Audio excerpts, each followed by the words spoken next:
I'm Paloma Capana. I'm an attorney and policy analyst, and I'm our guest speaker today with Orchid Advisors. And unfortunately, John Rydberg, our CEO, could not be with us this morning. He's traveling to a client site, but I did want to extend his greetings and certainly my own and our appreciation that you've joined us today to discuss one of the current issues that we are facing as manufacturers in this field.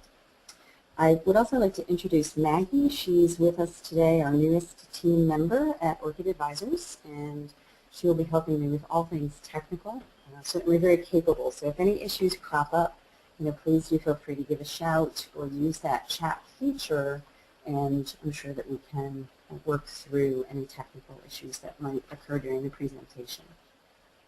This session is being recorded, and you are free to introduce yourself at any time or otherwise to remain anonymous. What I'm going to do today, which is different than the other 2 times I've presented with Orchid, is I'd like to leave the microphones open throughout the presentation.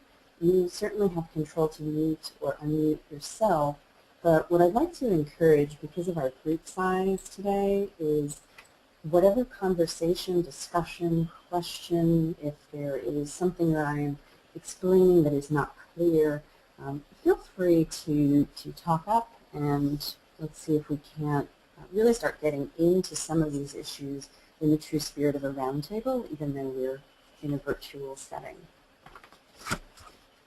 Right, so let's go ahead, Maggie, and switch over to the legal disclaimer.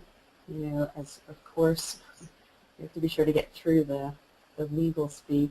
Here's your formal presentation of the small point type, of which I'm sure you're all familiar. All right, let us dig right in. So for today's presentation and discussion, I have 5 points I'd like to make. We have a smaller number of slides today than is typical for me. Indeed, today we're more in the judicial arena than the political or legislative area. So although previous presentations have been jam-packed with 45 slides or so, today we'll do a smaller group, and we'll ask also some broader questions than we've been asking in the past. What we have going on, particularly in the past 6 months, is we're seeing new state laws in 4 states in particular: Colorado, Connecticut, Maryland, and New York. To date, in 3 of those 4 states, we have lawsuits pending both in federal and state courts. My understanding is that Maryland will see some litigation probably in the federal court in the not too distant future, so do stay tuned to our newsletters as we keep you updated on that. A particularly interesting feature that we'll go into in some detail is that the plaintiffs on these lawsuits are multi-plaintiff, and they are plaintiffs with potentially competing interests that you might not typically see associated as co-plaintiffs. So we've got a blend of associations, law enforcement officers and agencies, manufacturers, and individuals. All of our co-plaintiffs are putting themselves both under the Second Amendment of the U.S. Constitution and, as we'll see as we go through our conversation, also under other clauses that you might expect: Commerce Clause, Equal Protection Clause, Due Process Clause. This next point, though, and this is where we'll really spend a good amount of our time today, is that the allegations in these lawsuits start to get into technical specifications of firearms, ammunition, accessories, manufacturers' intention when they're designing these things for the marketplace, gun owners, and even non-party manufacturers. So what I had said to John, and really why we tagged on this part 2 of last week's presentation, is it's not a common question for manufacturers, particularly of firearms and ammunition, to be discussing constitutional law issues, and this has been a fairly sleepy part of the Constitution at the highest of the federal court levels But these past 6 months have really given us an environment that is so different than the past 200 and more years. So I'd like to suggest that perhaps there's room for us in our day-to-day conversations of compliance to consider whether constitutional law now becomes part of the conversation. So the next slide.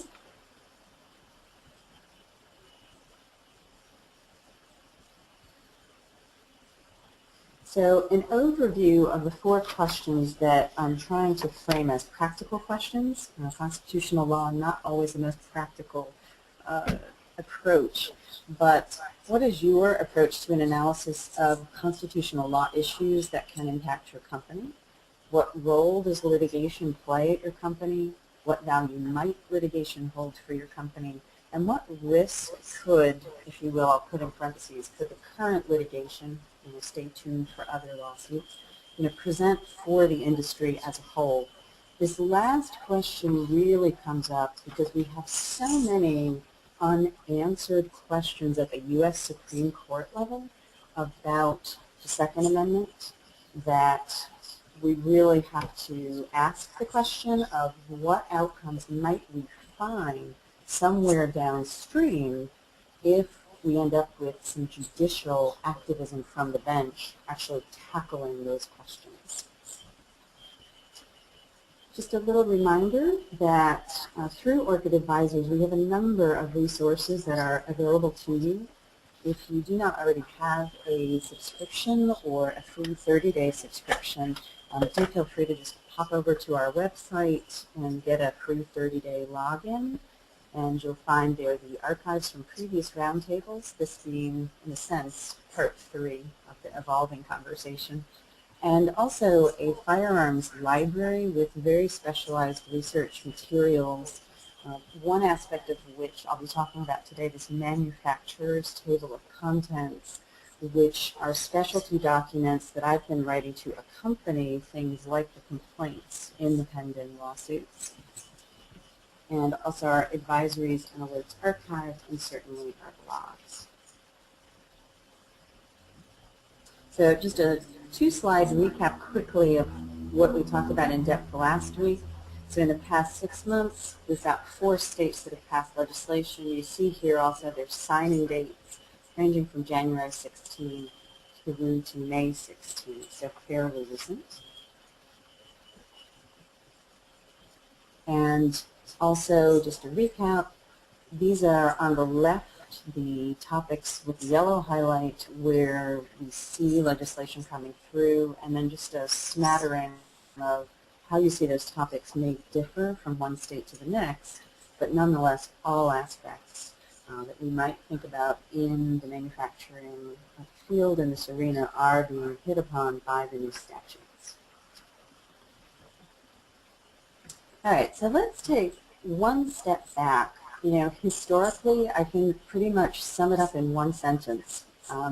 It would be my opinion that constitutional law litigation has had little immediate value for manufacturers of firearms, ammunition, and accessories. We'll talk today about the 3 U.S. Supreme Court cases that I would say have some value to us in the industry. The first being from 1939, and think about that in relationship to the ratification of the Constitution and the Bill of Rights in the 1780s. And then also 2 cases, one in 2008 and the next in 2010. So you've really got an interesting spacing across time where I would say this is not a field one needed to keep up with in the past to the degree that it could become relevant in the not too distant future. As I say, sort of the right now, what's the field? We've got these multiple large-scale lawsuits pending, multiple law firms involved, associations filing motions for amicus briefs. More litigation is anticipated. The cases are already being heavily litigated, particularly in New York. There have already been more than 6 substantive motions in the case. And just recently, last week, the state's Attorney General's office has submitted more than 100 pages worth of declarations in support of their position. The two things to just take note of then is this could create a new element for compliance. It is likely to be a longer, slower trajectory than what we're seeing out of state legislatures, but one not to forget about. Right, so here as I'm mentioning, three cases for me of particular interest in this area. We have U.S. v. Miller, 1939, we'll look at a quote from that. Heller, of course, probably the most cited case for Second Amendment enthusiasts. McDonald, coming out in 2010, a little bit lesser known. It's a little bit more a procedural point than a substantive point. But what's interesting is that we're really missing a major decision on the constitutionality of the 1994 assault weapons ban. There's a particularly useful resource that I've cited here on the slide and also put into our research library. And that's a recent Congressional Research Service document that actually contained a solid overview of a number of the district and appellate cases that had been filed under the assault weapon ban, but really had not ended up providing us with the kind of guidance in that time frame of 94 to 2004 that might then have carried over for us in manufacturing to make a logical, analysis of the current state laws that mimic that similar structure of that former federal assault weapons ban.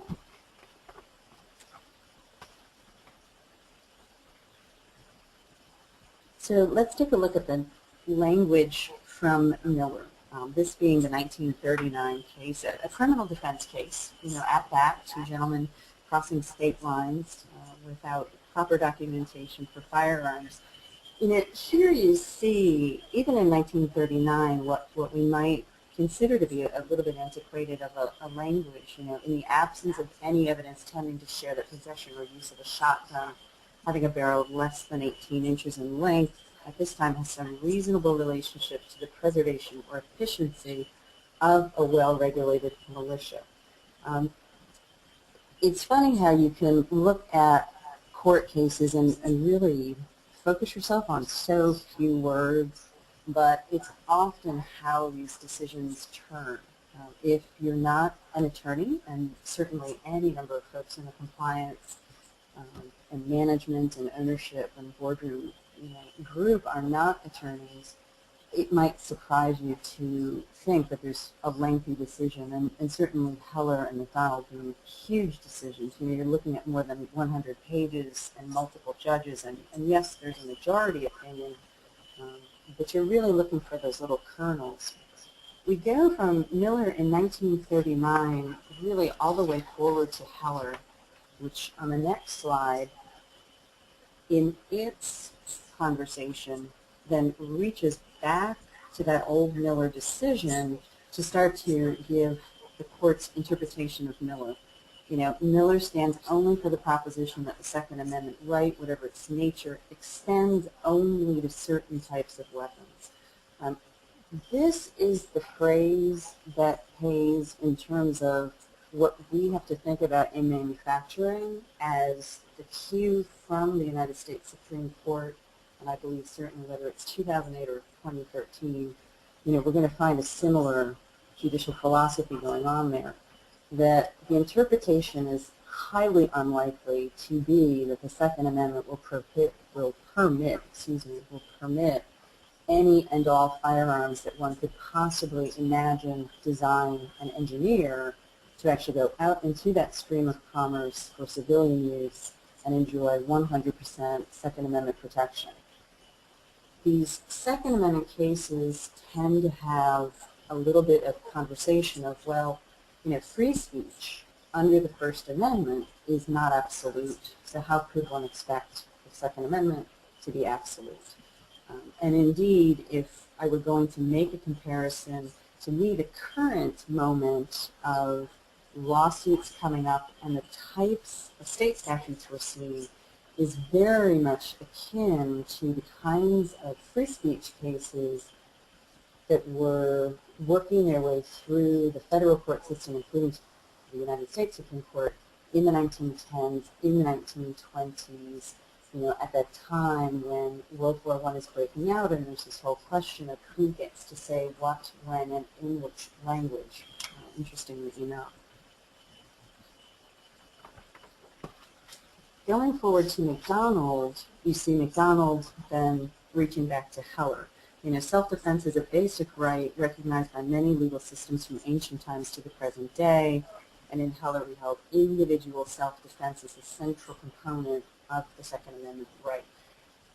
This language from Heller and McDonald appears to be where some of the complaints in the current lawsuit are trying to hang their hat.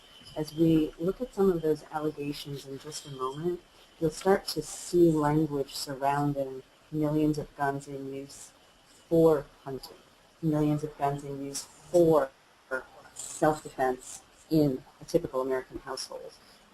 And it appears to me that what the lawyers are trying to do with their language is link it across to say, this is going to be close to Heller. We can't have a ban on handguns because this is something that persons use routinely in their home.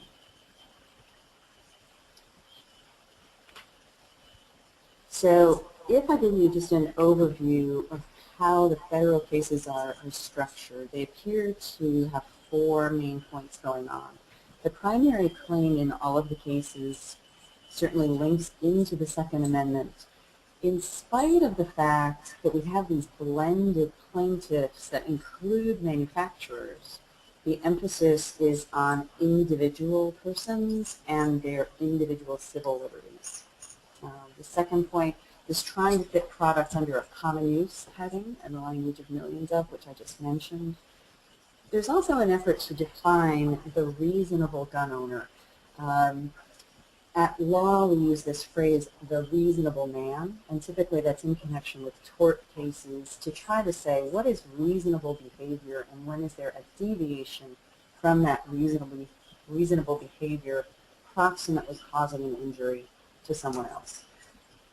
It feels like that reasonable man is now transmuting himself into, who is the reasonable, or as we might say in industry, the responsible gun owner. And again, as I mentioned, numerous allegations with technical specifications. So let's take a look at the first of these three lawsuits, and this is where you may start to have some questions.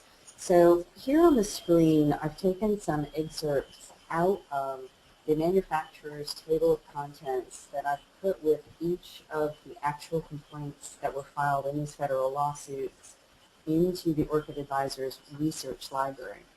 So what you will be able to find from us and indeed from the documents are dates of filing, where cases are pending, any comment on status, the law that's being challenged, relevant issue. Certainly in any of these cases there is more than one constitutional law question that has been filed, but I'm trying to keep my blinders as tight as I can of what question is relevant to manufacturers in industry specifically, and then also citing references.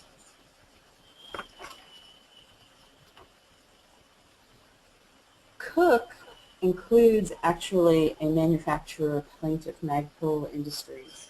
And what I've done with my notations here also is these are paragraph numbers from the complaint. So paragraphs 154 to 158 and 210 describe Magpul, through the perspective of plaintiff's counsel. Cook is an interesting case because it also includes allegations relative to non-party manufacturers. So, for example, the complaint includes this presentation that companies like Smith & Wesson are starting to question themselves. Well, how does this law impact our product line and what we can or can't lawfully ship in or out of the state of Colorado?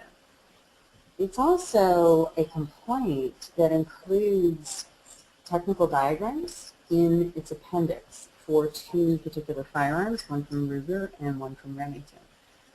I have not typically seen attachments to a pleading in the past. Indeed, in the state of New York, it's not permitted. But the point here that they are trying to make in this approach is to say, look, the lawmakers, when they drafted this statute, are not using technical specifications that actually line up to engineering specifications for how we approach our products in our industry. So the diagrams are attached by way of illustration to the court, because you don't always know, what your judge will know or not know on any given topic. So here is an approach that says, look, judge, here are some diagrams. Our case should not be dismissed on its face is the implication, because we do have legitimate claims that we need to bring forward for judicial review. So these are just a few of the selected allegations from the Cook complaint, because I wanted to give you a little flavor for the type of writing that you're seeing. I think that we are very used to mainstream media and even our own personal reading about the Second Amendment being focused very much on the individual. These cases have a little bit more flavor to them, like a patent infringement case might have. So we see allegations like paragraph 3, the magazines for most handguns and for many rifles are detachable box magazines. The very large majority of magazines contain a removable floor plate.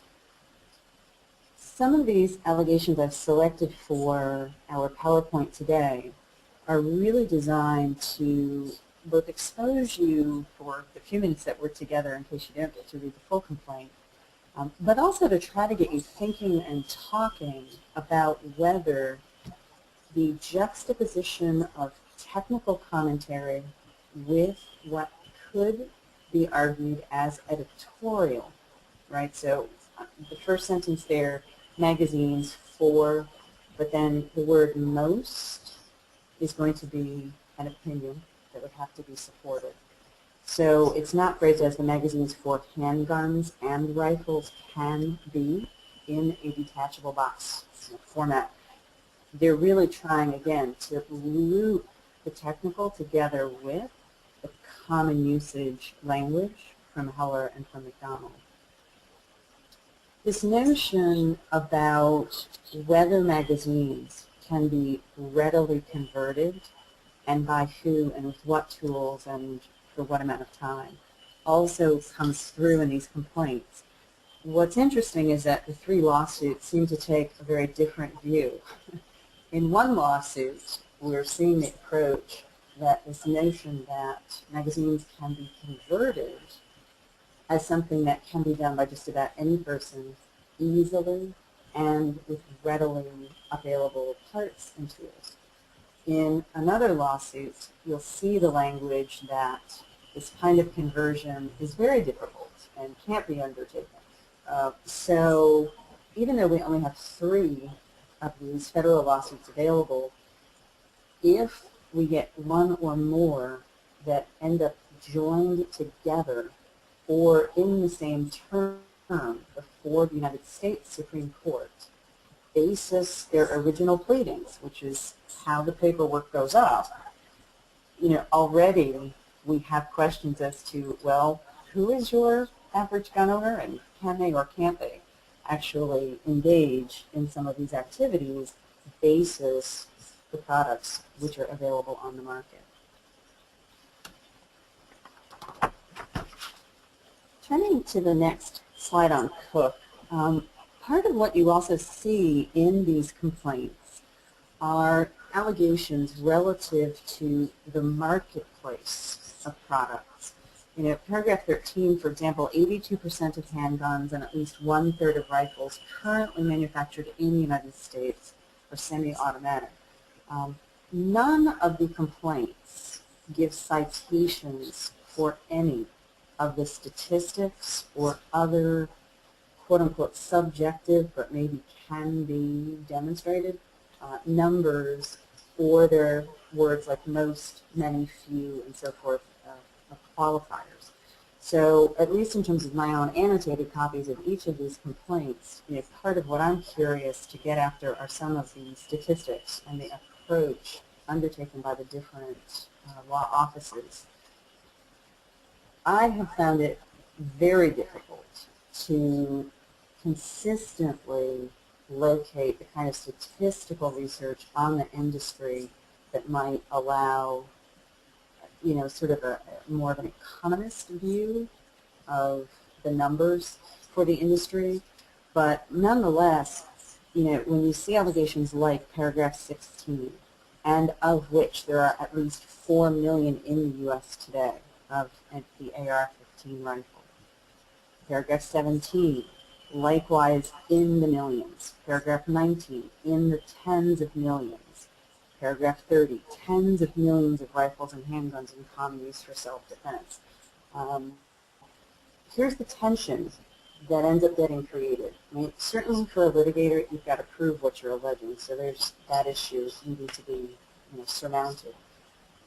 You're trying, however, to fit yourself in that common use language of color, but at the same time, when you're using these vaulted numbers that you may or may not be able to substantiate, you do risk that judges who are opposed to striking down gun control legislation are being handed a picture of the marketplace of firearms, ammunition, and accessories here in the United States for non-military use that may not be a size they're going to want to digest and run with.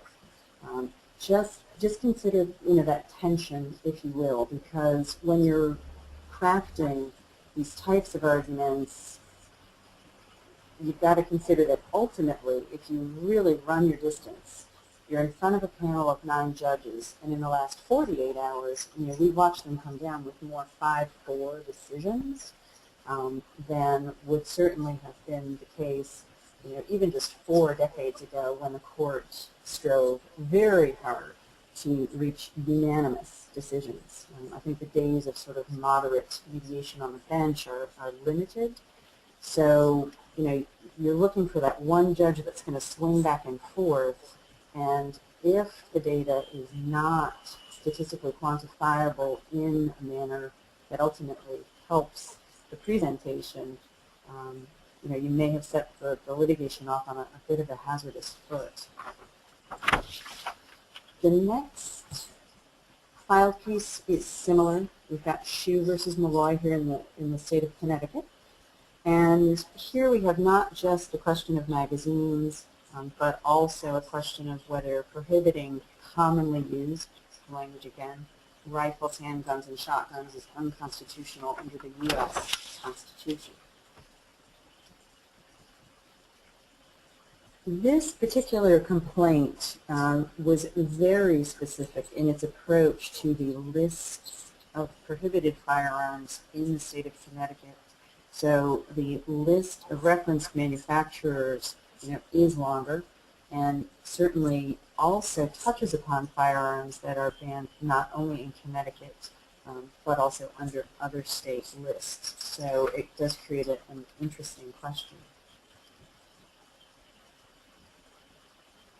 So here, look at the language used by the team in Shue. So, for example, if I point you to paragraph 166, for instance, the Act defines assault weapon in part as any of the following specified semi-automatic centerfire rifles, Remington Tactical Rifle Model 7615. However, that is not a semi-automatic rifle at all, and instead is a pump rifle. This is the type of allegation that you're looking at in Shue. Again, feel how much closer that is to an intellectual property case. And to me, that kind of a paragraph runs much closer to patent or trademark than it would to a historic Second Amendment case where we're really talking about the individual and individual liberties. What I'm also interested to put out to our group is really to be saying to you, as you go through these complaints, or even just through the selected allegations of this morning's presentation, these are not all manufacturers who are co-plaintiffs or even filing amicus briefs. So I have some ounce of curiosity as to whether the manufacturers are reviewing these allegations, are aware they've been filed, and whether they are in fact accurate from a manufacturer's point of view. Shoe is a case that also is going at this allegation that the common user couldn't possibly know what a manufacturer's intention is when they design something to go out into the marketplace. So ultimately, do these cases come to a trial setting or even a pretrial motion stage where manufacturers who are not plaintiffs end up looped into the litigation, whether it's in the capacity as an expert witness to speak to specific provisions of statutes, or whether it's actually as what we would phrase a hostile witness called under subpoena, perhaps by the state, to defend that a particular approach taken by the state is in fact the correct one, and it is plaintiff's counsel who is making the technical mistake in the matter. It raises questions that I don't believe that we've really seen at this kind of detail level before. Continuing, just one more slide with Shoe. Again, here are two further examples. The Beretta originally manufactured rifles stamped with the name BM59, but with quite diverse features, right? So you see some reference even to the stamping process, as to the release dates, as to modification dates, as to whether one manufacturer is copying another. And the reason this copy and duplicate language also gets a bit tricky, as we went over last week, is that whole question of, well, just how close is close? State statutes have prohibited lists by name, as well as technical specifications and features, and then these catch-all phrases like copycat. And then we're back to, again, well, how close is close?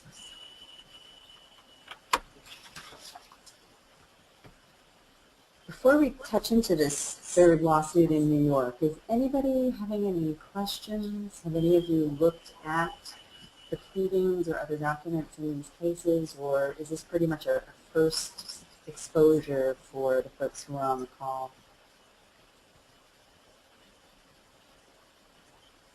And I suppose I can get anybody to pipe up on that. And the good news is there wasn't any homework and there won't be a quiz, so if it's a first go through for folks, it's no problem. All right, so let's then touch on our third lawsuit, the New York State Rifle and Pistol Association versus Como. Like the Connecticut case, we have both magazines and firearms as questions. A few different clauses to the Constitution, sort of thrown in for good measure. They've included the Commerce Clause, which for me is a real live question for this specific intersection of civil liberties and the only personal product guaranteed by the Bill of Rights. And we also, for the New York case, have manufacturer clients and manufacturers referenced, so similar structures with two previous cases. And here's where we start to see that language that differs, right? For most pistols in paragraph 99, no 7-round magazines are manufactured, and plaintiffs have no knowledge where to obtain such magazines. It's a bit that step back when a lawyer starts to say, my client has no knowledge, right? Because you're really then trying to pull a little bit of distance off whether your plaintiffs are active participants in the commercial marketplace. But the allegations get a little bit tricky when you also have manufacturers as co-plaintiffs. Businesses generally are held to a higher standard than your average consumer. We are expected to have at least a basic working understanding of our industry peers.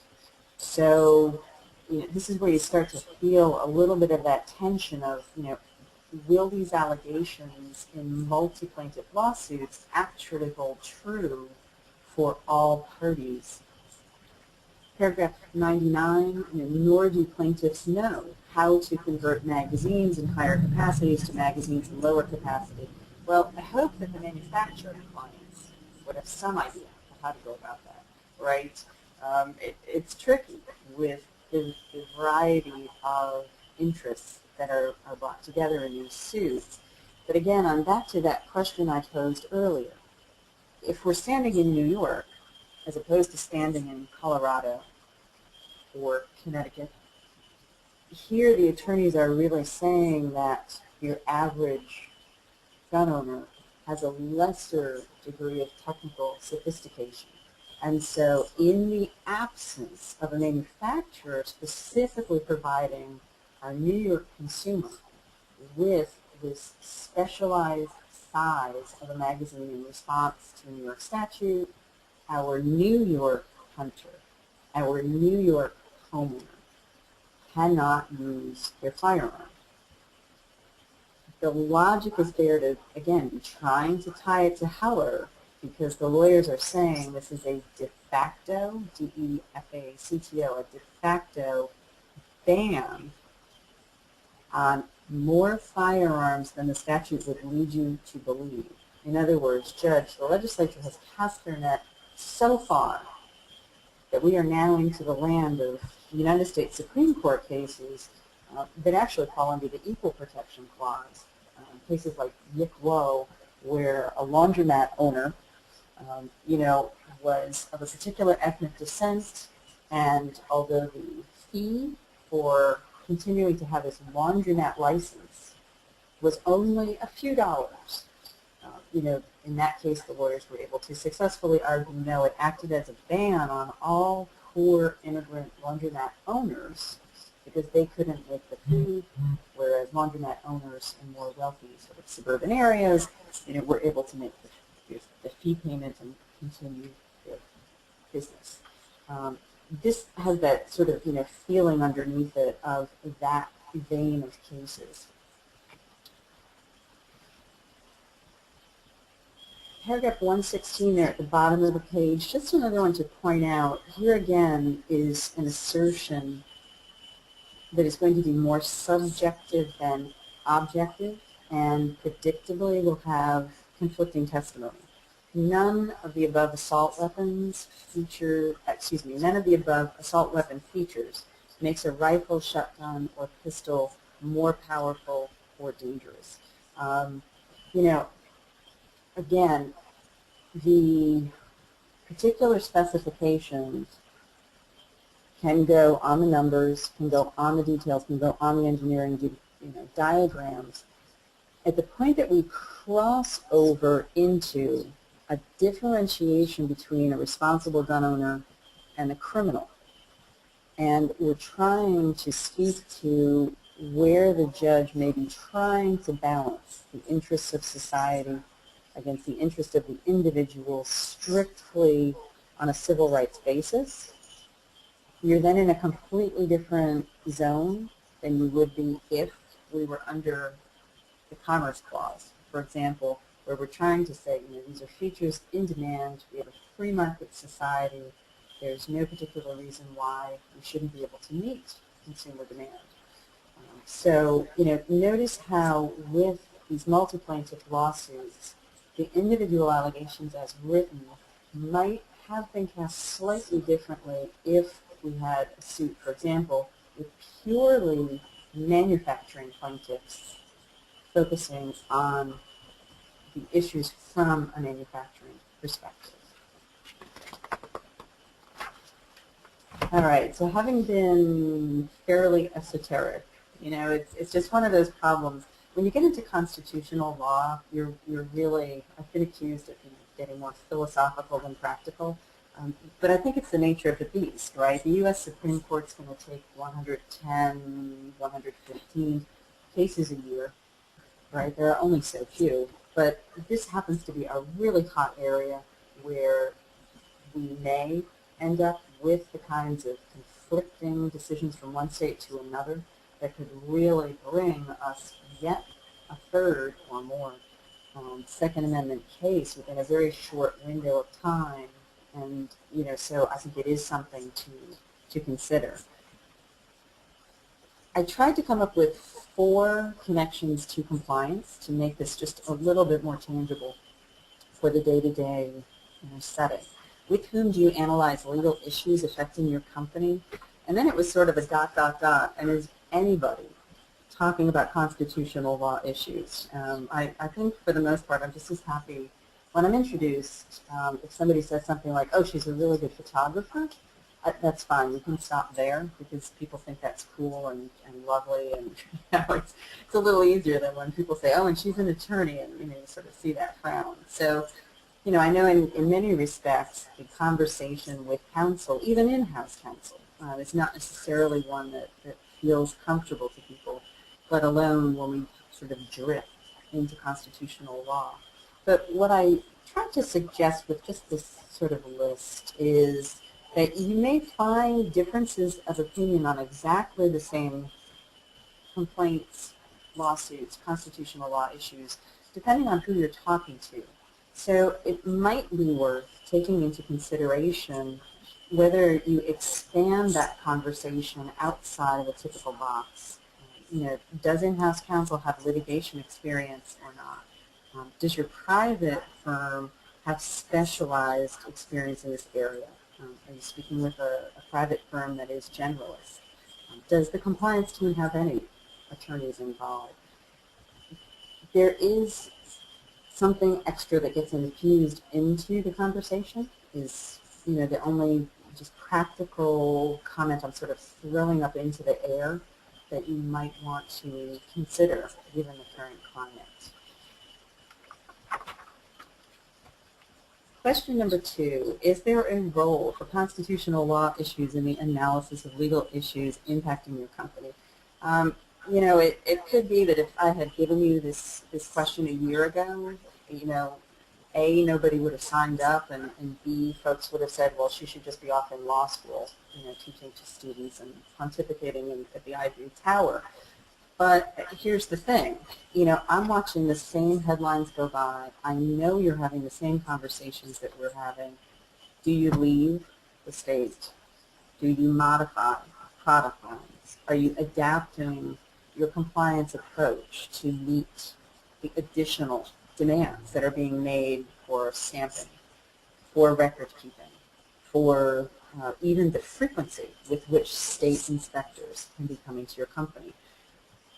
It may feel like it's just practical day-to-day decisions, but consider the possibility that there are constitutional law issues actually running around in those conversations that you are having. There are legitimate and unsettled constitutional law questions under the Second Amendment that impact us.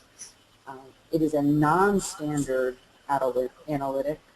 You might not even be thinking about litigation as part of the compliance possibility unless in the manner of defending. If there should be, for example, a violation that you seek to overturn or to have expunged.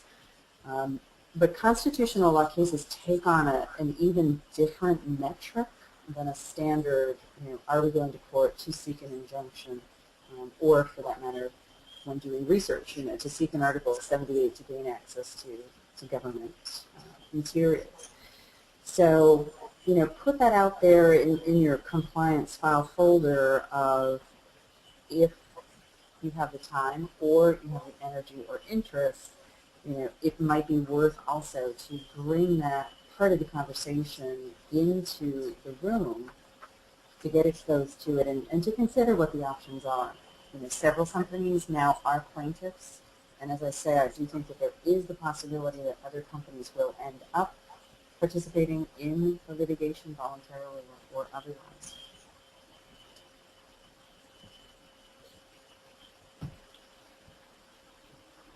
There is also some value that one can consider for constitutional law litigation.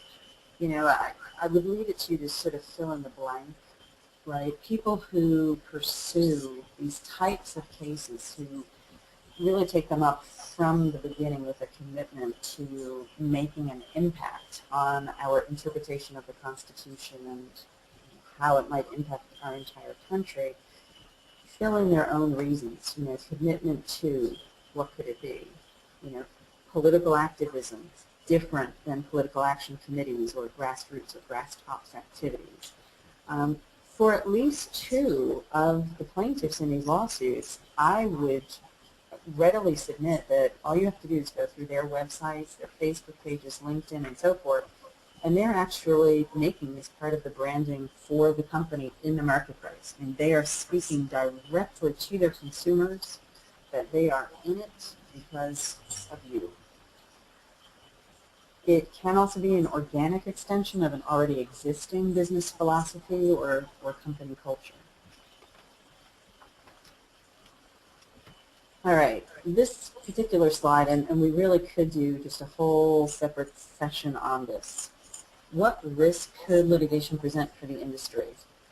So, a constitutional law moment akin to the free speech cases under the Espionage Act of 1917. Google it. These are some of the most fascinating constitutional law cases you could ever imagine. Free speech, bit by bit, limited, more limited, expanded, then limited. It goes through fits and starts, largely depending on what type of a military or global security environment we seem to be in. But the current Second Amendment environment has a very similar feeling to that, at least for me. The court has the jurisdiction to define state authority to ban civilian use of firearms, ammunition, and or accessories, right? The cases are going under the Second Amendment saying, look, strike down these statutes because they're unconstitutional under the Second Amendment. Well, what that does is that puts the judge in the quarterback position to say, yes, the state can do this, and actually confirm the validity of the statutes as they are written. So, that's always that slippery slope when you're trying to decide whether to pursue litigation or not, particularly under constitutional law issues. Do you have the right fact pattern to give you odds that are more probable than not, than judges, even who may be unsympathetic to your civil libertarian request, would rule in your favor and, quote, advance the field in the direction that you want it to move? That's the loaded question, right, when evaluating the current lawsuits that are pending or ones that might come up going into the future. These last 2 points on this slide. So the court is going to end up in the position of being able to define a reasonable gun owner. Note that a very recent document, and I have not seen the full document, so I've been cautious to give you the newspaper article that I took this from, but a document has apparently been submitted in the New York State lawsuit that a computation has been made of a statistical analysis that there's only a 1 in 20 million odds of a multiple intruder home invasion of the type that would justify having additional rounds in the magazine. This is the first number I see emerging from the defense in any of the lawsuits that are filed. Certainly the methodology is going to be gone at. I have no question on that. But I think pay attention, again, as I'm saying, if the court now has jurisdiction of these cases and the ability to issue the first rulings of its kind as to who is your reasonable gun owner in 2013 in the United States of America. If we're turning ourselves into a battle of statistics and technical specifications, you tell me your feedback. Where do you think the odds are going to lay? Going to be tricky and could very well come down to us in industry having to pay a much closer attention to who gets appointed to the United States Supreme Court over the next 3 to 7 years than we would otherwise have thought would be part of our day.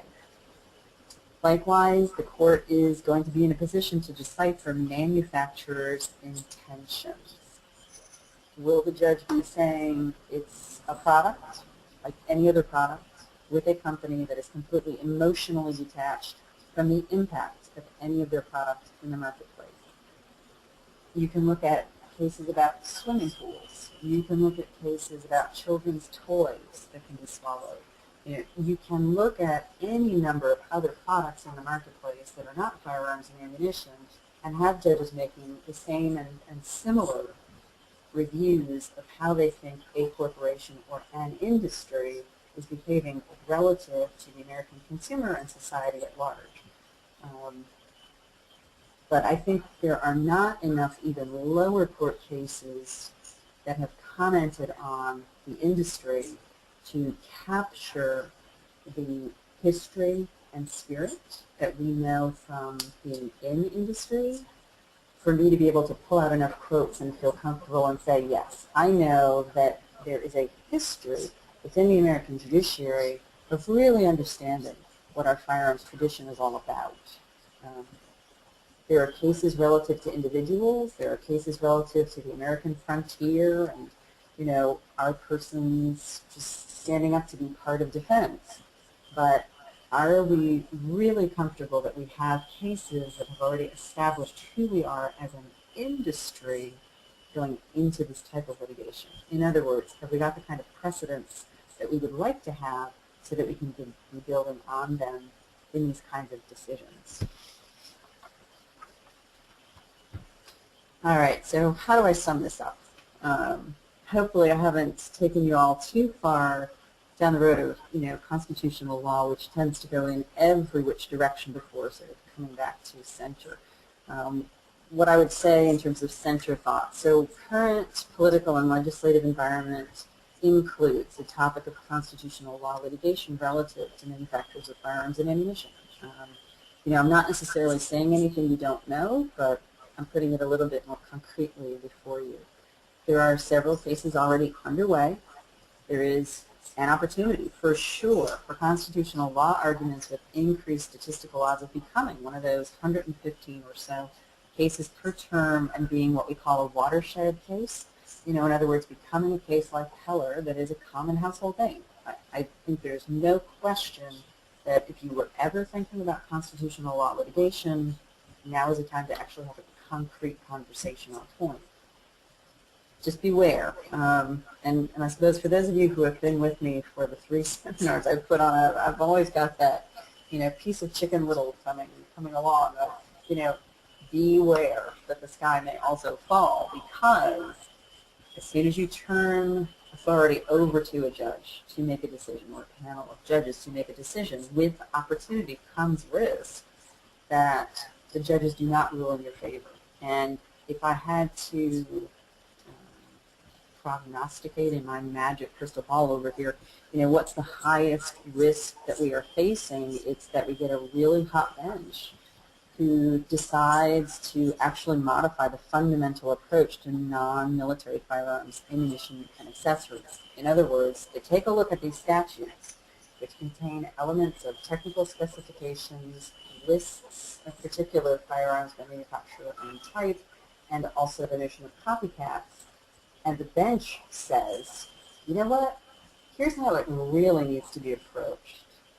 And, if I may, because it's sort of the quintessential U.S. Supreme Court decision of this nature, you get something like Roe versus Wade, 1972.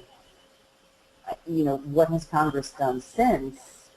It's let the U.S. Supreme Court decision stand in the same manner as if it was a statute.